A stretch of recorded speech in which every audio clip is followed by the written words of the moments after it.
आप देख रहे हैं न्यूज समय तक। नमस्कार, आप देख रहे हैं न्यूज समय तक। आइए नजर डालते हैं आज की खास खबर पर। फतेहपुर में दूसरा दर्दनाक हादसा, प्रशासन की अनदेखी का खामियाजा भुगत रही आम जनता।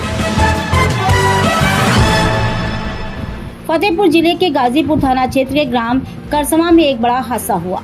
बहुआ गाजीपुर रोड पर तेज रफ्तार गिट्टी लदा डंपर पलट गया, जिसमें मूंग तोड़ने जा रही मां बेटी दब गई। इस हादसे में प्रीति देवी उम्र करीब 27 वर्ष की मौके पर ही दर्दनाक मौत हो गई, जबकि उनकी मां विद्या देवी गंभीर रूप से घायल हो गई। गुलाबी गैंग लोकतांत्रिक अध्यक्ष हेमलता पटेल ने जिला प्रशासन पर गहरी नाराजगी व्यक्त की है।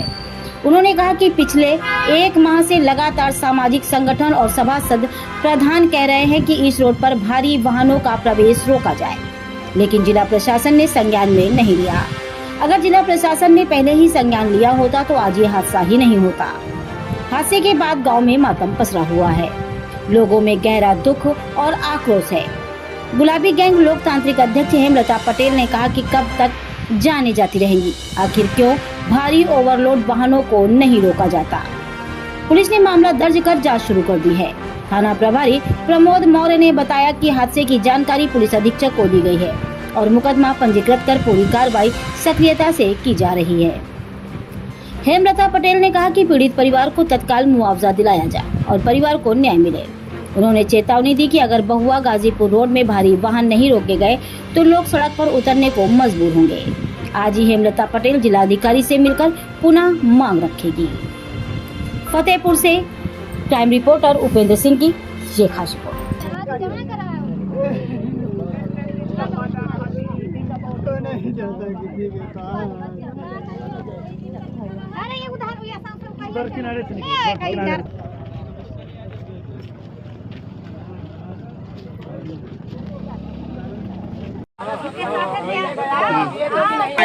आए दिन वास्तव में घटनाएं होती हैं। संज्ञान में अधिकारी खो गया है।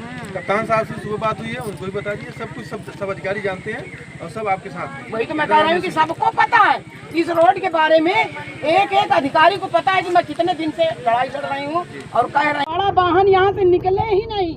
बड़ा वाहन जो इधर जाने वाला है कि जो गाजीपुर से बीच में रुकने वाला है, वही वाहन यहाँ से निकाला जाए और नहीं चाहे जहाँ से वाहन जाए लोकल का। और बाकी सब इतने भारी वजह से बना वहाँ से जाए ना, टूल टैक्स की वजह से इधर। हेमलता पटेल गुलाबी गैंग लोकतांत्रिक की अध्यक्ष, मैं कई महीनों से इस रोड की मांग कर रही हूँ कि इस रोड में भारी वाहन न निकाले जाए, ओवरलोडिंग वाहन न निकाले जाए। शासन और प्रशासन सबको पता है। अभी 3 तारीख को तहसील दिवस में भी मैं ज्ञापन दे के आई हूँ डीएम साहब को। जिस दिन एसपी साहब नए आए हैं उनको भी मैं अवगत करा के आई हूँ कि इस रोड में जाम लगवाया जाए, बैरिकेटिंग लगवाई जाए। इस रोड में गाजीपुर से बहुआ में के बीच में जो रोड पड़ती है, 4-5 गांव पड़ते हैं बीच में, वो गांव बहुत प्रभावित हैं। उनके अंदर डर व्याप्त रहता है। अभी 1 महीने पहले सुजानपुर में घटना हुई।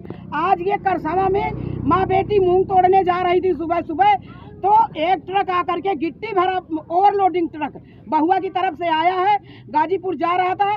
तो माँ बेटी तो दरे में खत्म हो गई और माँ भी इस तरह घायल है, इस तरह गंभीर है कि बचने के उसके भी चांस नहीं है। हम कहते हैं कि आखिरकार शासन प्रशासन कब जागेगा? कितने लोगों की मौतें अभी यहाँ होंगी? ये लोग खाली तमाशा देखते हैं। ये तमाशा न देखा जाए, यहाँ की ओवरलोडिंग, यहाँ के भारी वाहन बंद किए जाए। ये घटनाएं जो होती हैं रोज, इनको रोका जाए। अगर ये नहीं रोका जाता तो यहाँ की जनता आंदोलित होगी और धरना देगी यहाँ, क्योंकि यहाँ पे आए दिन घटनाएं होती हैं, आए दिन समस्याएं होती हैं। मैं भी कई बार दे आई हूँ, लेकिन कोई सुनवाई नहीं हो रही। यहाँ पर एक जिंदपुर टोल प्लाजा पड़ता है, उस टोल को बचाने की वजह से यहाँ पे भारी वाहन निकलते हैं। फतेहपुर से गाजीपुर होकर के टर्न होकर के बहुआ जाते हैं और बहुआ से ओवरलोडिंग वाहन गाजीपुर होकर के फतेहपुर जाते हैं। इनको बंद कराया जाए, ये मेरी शासन प्रशासन से मांग है। मैं चाहती हूँ कि जो प्रीति देवी जो खत्म हुई है, उसके पीड़ित परिवार के लिए मुआवजा दिया जाए और उसके मुकदमा करा करके अच्छे से उसकी पैरवी की जाए। भाइयों बहनों, कृपया इस फोटो को ध्यान से देखें। इनका नाम कृष्णदेव झा है और ये कानपुर नगर के रहने वाले हैं तथा वहाँ से लापता हैं। इन्हें भूलने की बीमारी है और ये अल्जाइमर रोग से पीड़ित हैं। इन्हें अपने परिवार से मिलाने में मदद करें। यदि आपको ये कहीं भी नजर आते हैं या दिख जाते हैं तो तत्काल इन नंबरों पर सूचित करें। इन्हें अपने पास किसी तरह से रोक के रख लें जिससे इनके परिवार वाले आप तक पहुँच सकें और इन्हें अपने घर ला सकें। आपका यह प्रयास अनमोल है, फिर भी इन्हें ढूंढ के लाने वाले को 1 लाख रुपए का नगद पुरस्कार दिया जाएगा। इस नेक काम में इस परिवार की सहायता करें। आपके सहयोग के लिए ये परिवार हमेशा आपका आभारी रहेगा। देखते रहे न्यूज समय तक। आप खबर दें, हम आप तक खबर पहुंचाएंगे। गांव से शहर तक, शहर से देश तक, देश से विदेश तक।